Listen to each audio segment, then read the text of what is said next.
The Penguin has wrapped up its run on Max, and we may be some time away still from the Batman throwing a batarang at the Penguin, but he should still look out because I am ready to throw these hands.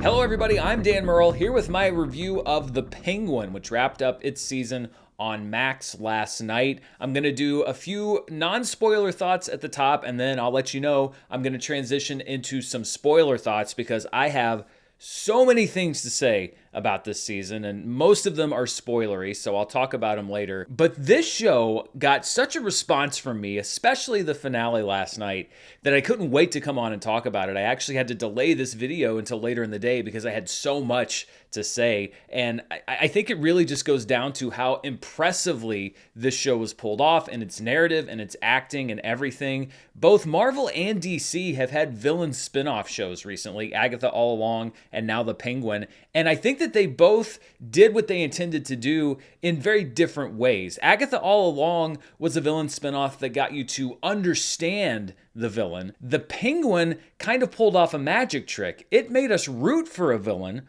only to remind us why we're not supposed to like him. It used all of the narrative tricks that you can think of. A tragic backstory, likable allies, an underdog narrative, only to remind us that villains are villains. They're not anti-heroes, and it did that in the most brutal way possible. And I have to give full credit to the showrunner, Lauren LaFranc, and the writers, because to quote another version of this character, the Penguin, this show played its audience, and me especially, like a harp from hell. Colin Farrell deserves a boatload of praise. I loved him in The Batman, but here he does some great character work, and he's not just letting the prosthetics do the work. He crafted a great character in Oz Cobb. You still think there's good and bad, right and wrong? There ain't. There's just this. Survival.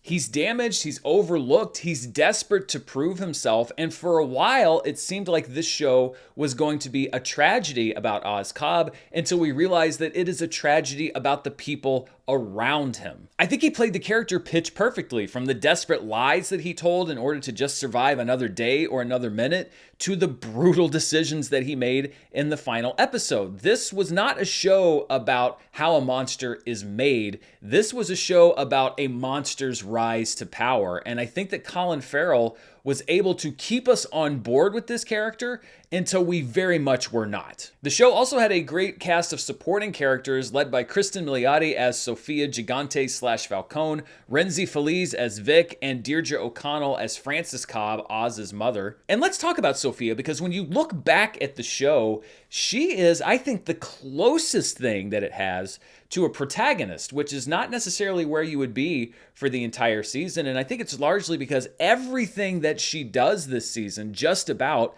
is justified by the way that she's been treated, by the betrayal that she's experienced in her life from every single person that was supposed to protect her. Her arc of realizing that she didn't want to be a crime boss, she just wanted justice, was a powerful one. And I don't think that anybody in the show could be characterized as a good person necessarily, but I think that Sophia was the easiest to understand. I loved you. And yet not one of you tried to help me. Kristen Milioti did a great job of channeling the pain and the trauma of this character. And generally, when you look at this season, it's 8 episodes long. The show did a great job of introducing a bunch of new characters that you really did care about by the end of the season. The one I was most invested in was Renzi Feliz's Vic, who gave up his chance at escaping a life of crime early in the season. He did a bunch of things that bad guys do. He killed people, he ran drugs, he helped Oz build an empire. But I never disliked him. I pitied him. I rooted for him. I wanted him to find a place of happiness. I actually liked that he found some understanding in Oz, and that Oz saw somebody that mirrored in many ways his own life. There were so many things that I loved about this character. Vic's story is the one that I'm going to remember coming out of this season more than any other character for a number of reasons that we'll get into later. And when the awards groups are looking at this show and making their determinations, I hope that they don't overlook Renzi Feliz, because I think that Vic was the key to unlocking the heart of this season, and really the key to the impact of the show overall. You gave people dignity. Bliss. That's bigger than Bliss. And then we have Deirdre O'Connell as Oz's mother, Frances. She was a character who at first I struggled to understand until the finale, when the show dropped a key piece of information that really unlocked everything. At first, Frances seemed a bit like a stock character, the overbearing mother who demanded nothing but the best from her son. But the show gradually peeled her back like an onion until you really began to understand that there was so much more going on there. Her illness did add some sympathy to her character, but really Frances was another example of the show playing with our expectations and faking us out until everything was revealed. When my Oswald puts a bullet in that pretty little skull of yours, I'll be tap dancing on your grave.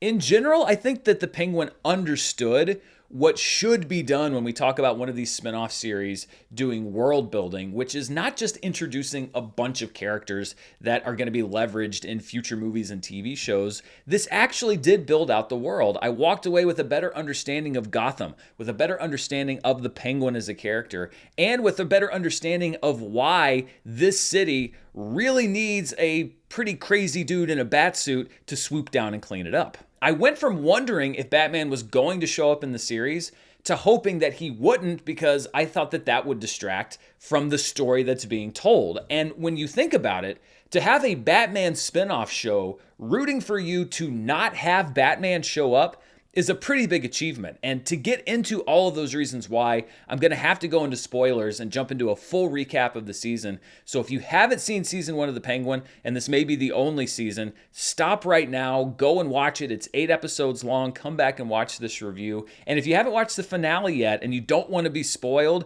stop right now, go watch the finale and come back. But for everybody that's seen the show and wants to dive into full spoilers, let's get into exactly what I loved about each episode this season and why I think that this was one of the better TV shows that I've seen in a really long time.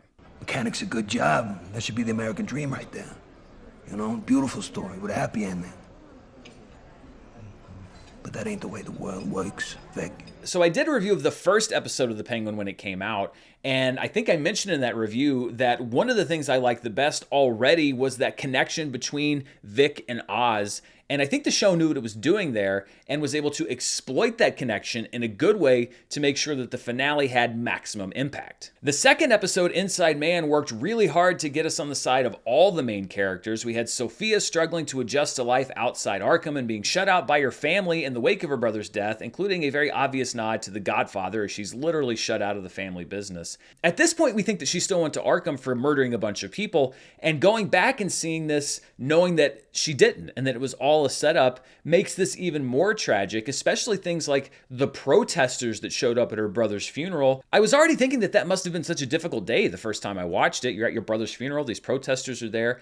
Then you add to that the fact that they are there demeaning you for murders that you didn't even commit. We also got more development of the relationship between Oz and his mother and the pressure Oz feels from her to be a success. Again, another great example of thinking that you understand that dynamic, only for everything to be turned on its head later on in the series. Oz's desperate attempt to cover his tracks and take care of the Maroni henchman who could expose his double dealing results in one of his many rabbit out of the hat moments, and his lesson to Vic about the price of failure really hits hard now that we've all seen the finale. How does it feel, Vic, huh? Nah, hey, don't close your eyes. Look at them. Remember this is what happens when you choke, you understand? Ending the episode with Oz and Sophia teaming up sets you up to think as a viewer that this is going to be an alliance you're going to be rooting for the rest of the season, except that it almost immediately disintegrates. Playing with viewer expectations is a dangerous game. But I think it was something that the Penguin did often and did well, and that added to the quality of the show overall. What do you say, Oz? You in? Let's dance. Episode 3 introduces Bliss, the street drug that Sophia brings back from Arkham Asylum, which is made from hallucinogenic mushroom spores. I think that's the perfect kind of thing that's realistic enough to fit into a show like this, but just comic booky enough to feel like it fits in a Batman show. I loved how the episode opens with a flashback to Vic on the night of the Riddler's attack when his family was killed in the flood. It actually didn't register to me at first that was a flashback, and I was genuinely surprised when the bombs started going off and I realized that this was a direct tie-in to the events of the Batman. It was a great way to incorporate the movie into this show in a meaningful way, and this episode was also the one where Vic had a chance to escape everything, to leave with his girlfriend, and I was disappointed when I watched it the first time, not in the show, but in Vic's decision. But I also understood why he didn't go, because you're really starting to see this connection between him and Oz, which is genuine. It's a family connection that Vic has been missing, finding someone who understands him and who looks out for him. And now it's just heartbreaking that he gave up his chance potentially at happiness to follow this guy down a road that led to nowhere for him, to his absolute doom. It's heartbreaking, and I think that this show is going to feel a lot more tragic on rewatch when you know where everybody ends up. But this was the point of no return for Vic's, culminating in him saving Oz from Maroni's goons. And what made the Oz-Vic relationship work isn't that I don't think Oz was manipulating him. I think that this was a real connection between the two of them, and the chemistry between Colin Farrell and Renzi Feliz was so good. I wouldn't ask you to do this if I didn't know you could handle it. I believe in you, kid. Now, I knew the Oz-Sophia relationship was probably doomed to fail, but I didn't expect that it would last just one episode. And it really was a sign that Oz is a great improviser, but not immune from the consequences of his lies. He's not especially great at building out a long game, especially in the beginning of the season. He's good at getting out of a fix or getting out of a problem for a minute and then worrying about whatever the next problem is going to be. And yet behind all of those manipulations, you have these moments that I think were truthful, like the discussion that he has with Sophia, apologizing for selling her out to her father all those years later, but explaining that this was what he had to do to succeed because he was not a guy who was ever set up for success in his life. I got the club, the drops operation to run my own thing. Guy like me, getting all that? Episode 4 is where the show really began slinging us some curveballs, and it was a great showcase for Kristen Milioti. We get the reveal that Sophia is not the hangman, but was sent to Arkham by her father Carmine after being framed for the murders that he committed as punishment for asking too many questions and meeting with a reporter. We didn't see much of Mark Strong as Carmine Falcone, but he was a real son of a bitch, pardon my French, and the revelation that he not only sold out his daughter, but killed his own wife completely reframes our concept of who Sophia is and why she wants to rise up in the ranks. The idea of being betrayed and framed by your entire family is a terrifying one, but it also justifies what Sophia does in this episode, which was one of a few different times in the series that I was really shocked when she rigs up a gas leak to kill everyone in the Falcone family except for Johnny Vitti, who was played by the always great Michael Kelly. It is kind of ironic that Sophia committed mass murder as an act of revenge for being falsely accused of committing mass murder,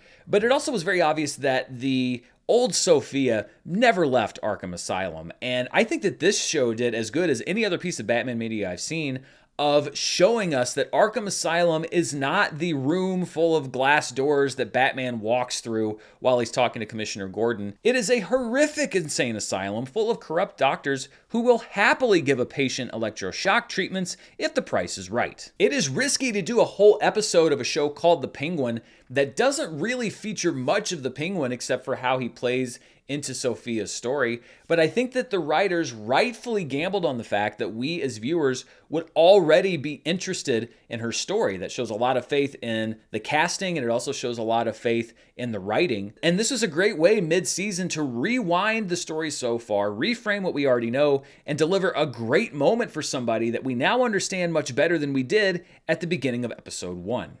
To new beginnings. Cent'anni.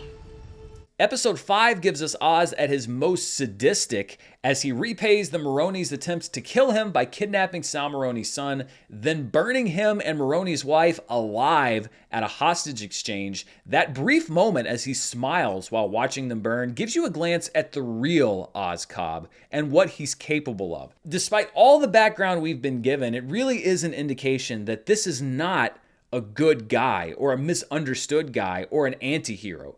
He is a villain. Clancy Brown has popped up in a lot of DC projects, and I loved him as Sal Maroni. He brought, I think, a real brutality and physicality to the character. This isn't just a guy behind a desk giving orders. This Maroni is a street brawler who will bring the fight to you, and putting him on the warpath is never a good idea. Sophia's alliance with Maroni seemed to put Oz in an impossible situation, and I like the fact that after wiping out the entire Falcone crime family, she also wiped out their name and decided to become the Gigante family. Falcones and Maronis have The been Falcones don't exist anymore. I am offering you an alliance.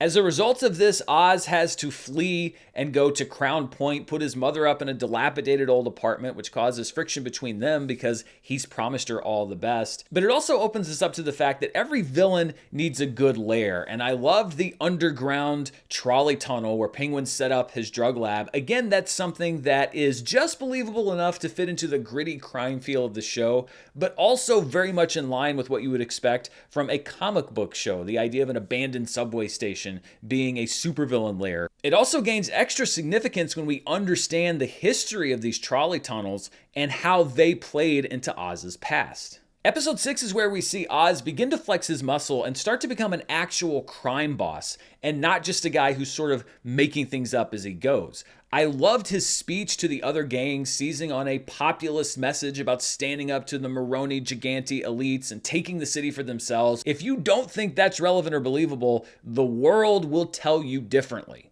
The bridge that was built by your ancestors, Donny boy. But it ain't named Sullivan, huh? No, it's named for the rich crooks who took credit for your family's hard work.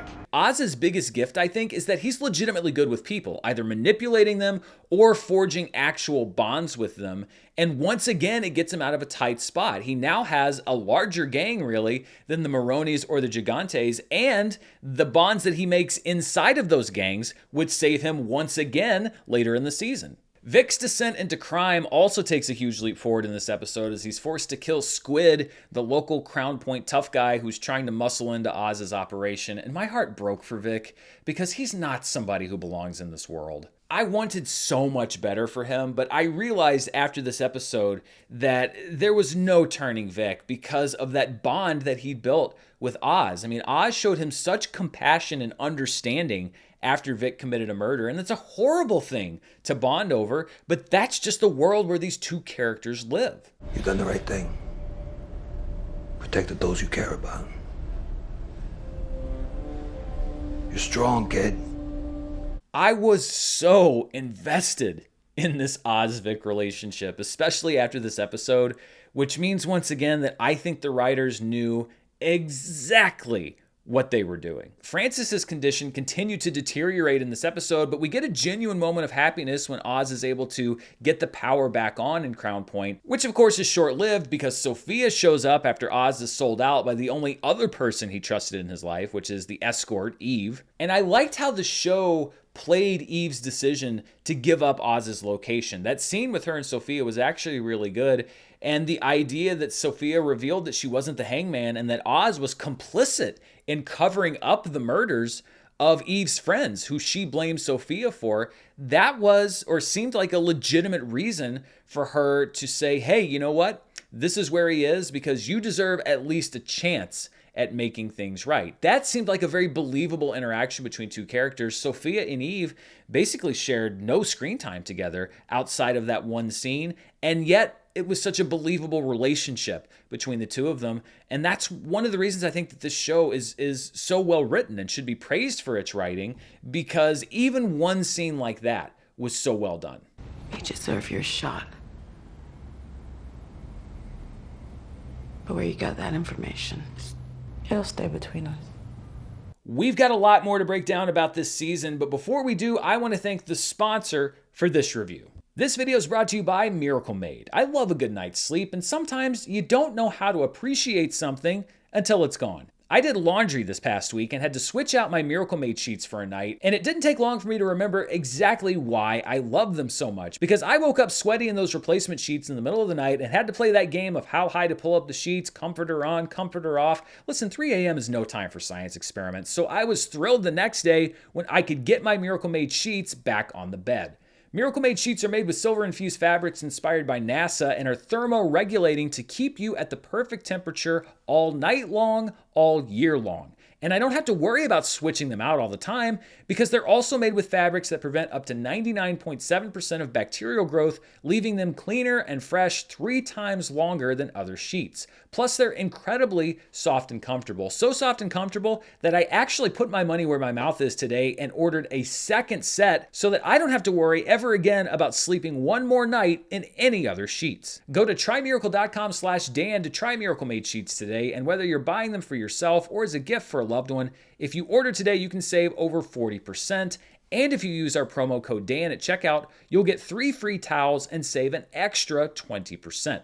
Miracle's so confident in their product, it's backed with a 30-day money-back guarantee, so if you aren't 100% satisfied, you'll get a full refund. Upgrade your sleep with Miracle Made. Go to trymiracle.com/Dan and use the code Dan to claim your free 3-piece towel set and save over 40% off. Again, that's trymiracle.com/Dan to treat yourself. Thanks to Miracle Made for sponsoring this episode. But this ain't over. There's a storm coming.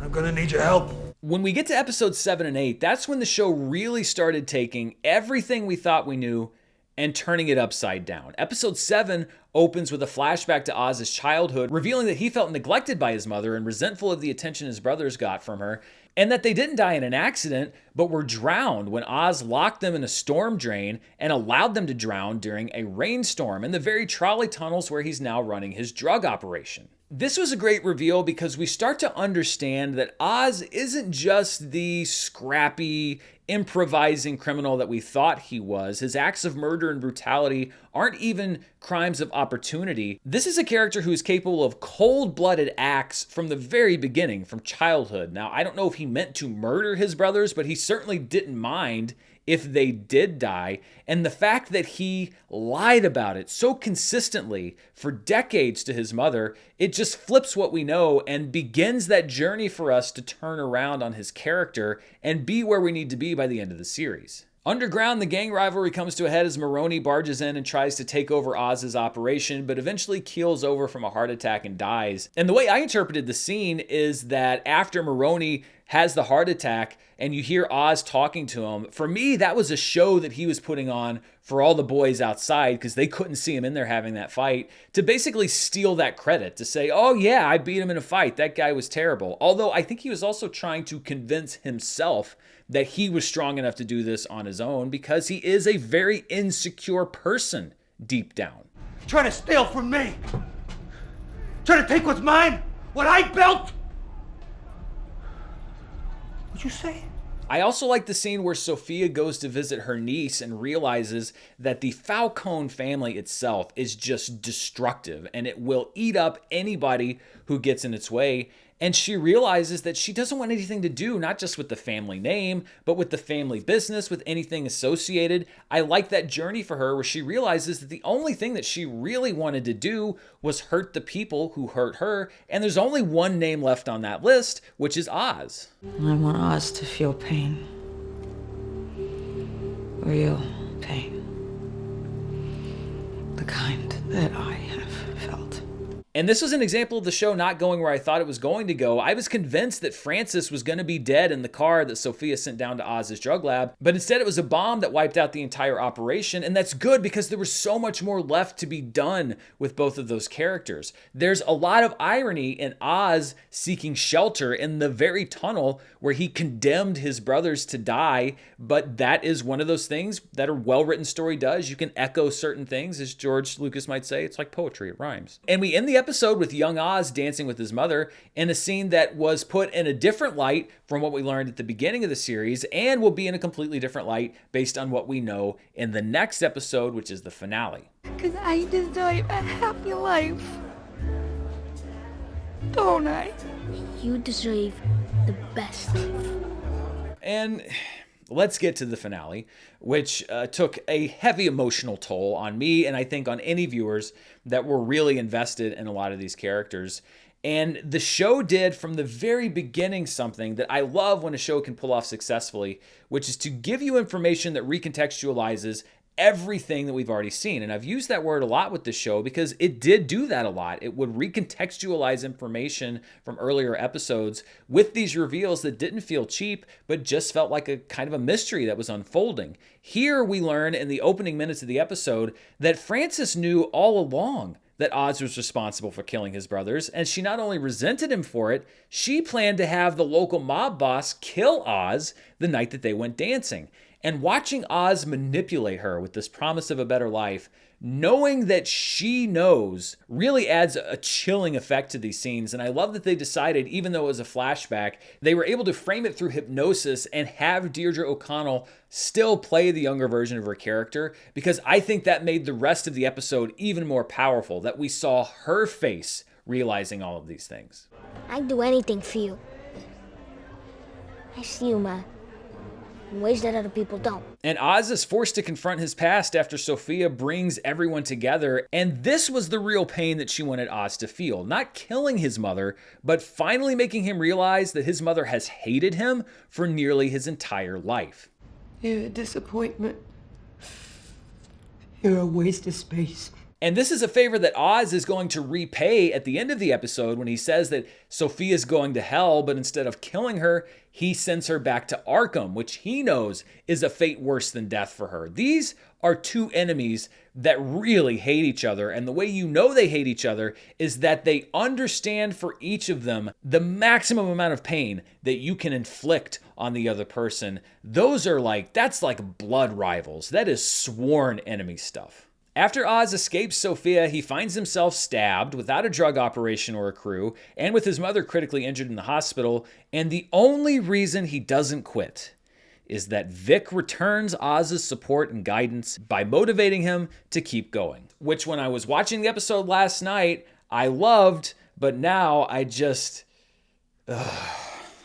I loved how they chose to have the gang war play out. The idea that Sophia brought all of the gang leaders together and said, whichever one of you brings me Oz, then you will get the territory. You'll get everything that's mine because I want out.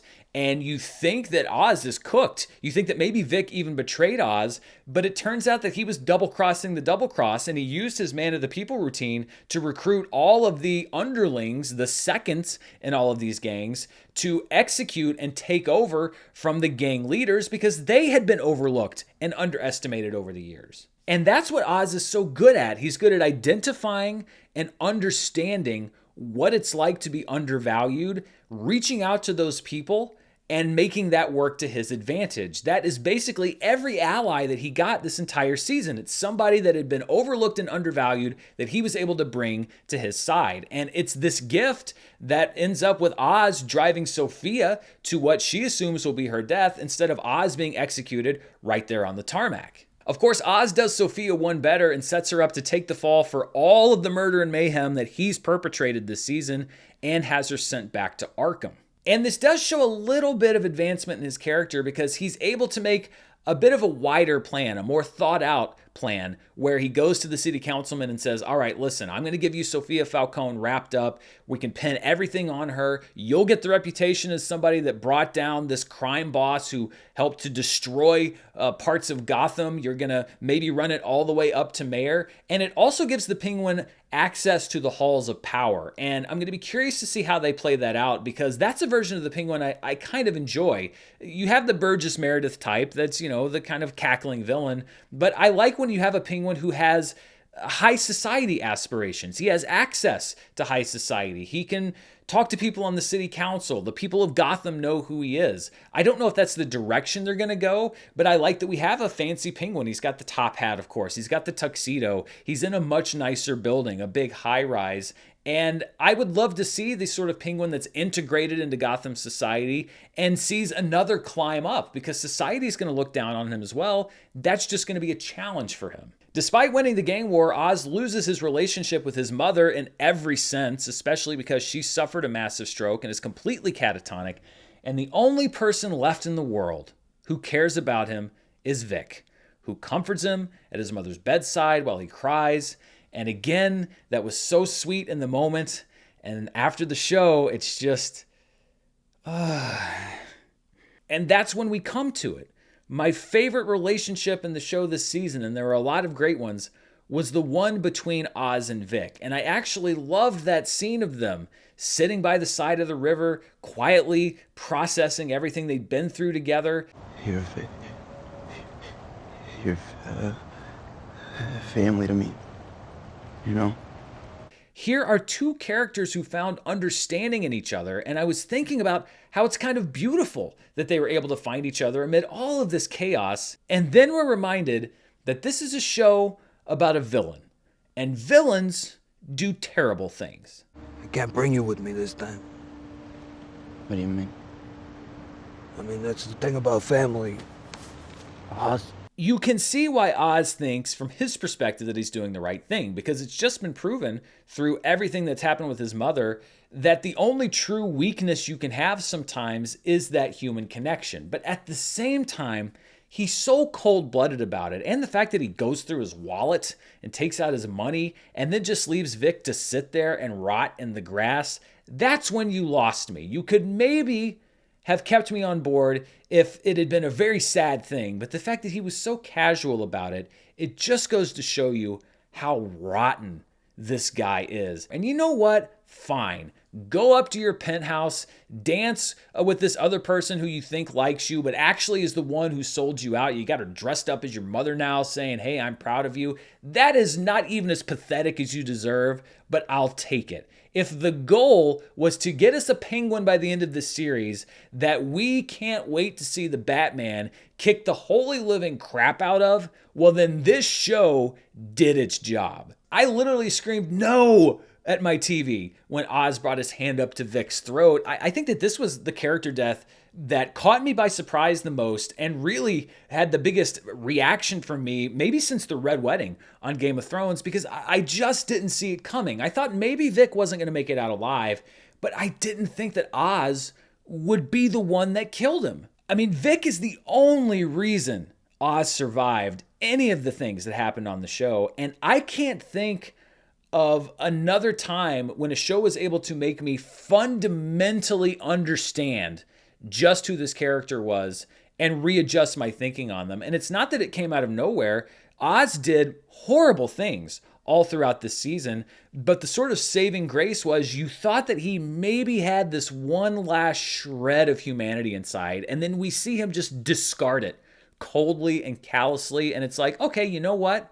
I hate this guy. I kind of feel like the show tricked me into rooting for Oz, but not in a bad way, like the way that you're fooled by a card trick or a magic show. It was directing your attention over here just enough for it to do over here what it needed to do, and it worked. It worked for me, and I thought that it was an incredible way to end a season that I already was enjoying. This is a show about a master manipulator, and the show itself manipulated me masterfully all the way to the end. And I think the great thing about it too is that it stands on its own. I think that you could watch The Penguin without having seen the Batman or really knowing much about the Batman mythology and enjoy it just as much as Batman fans like myself. I mean, it did have those tie-ins at the end. We have the bat signal at the end of the episode. I guess Batman was on vacation or something. I'm sure they'll explain that in some future movie or TV show. And then we had that letter that came from Selina to Sophia in Arkham. And it actually didn't dawn on me because I wasn't really thinking about the movie too much that, yeah, Selina Kyle and Sophia Falcone / Gigante are half-sisters. And that's going to be a really interesting dynamic if they ever decide to bring those two characters together later on. Overall, I think The Penguin delivered exactly what it needed to and more. And we now have the Penguin more or less where you'd expect the Penguin to be, ruling over Gotham in fancy clothes and lacking any sense of morality. I don't know when we're going to see Oz Cobb next, but I guarantee you that anybody who watched this series, when he pops up on screen, is going to hate him with the passion of 1,000 burning suns. And when this is a show that's supposed to establish who a villain is, I think that means mission accomplished. So those are my thoughts on The Penguin. What do you think? What did you think of that first season? What did you think of the way they ended it? Let me know down in the comments below, and be sure to stay tuned right here for more movie news, reviews, box office, and more. Until next time, stay safe, and I'll see you then. Bye.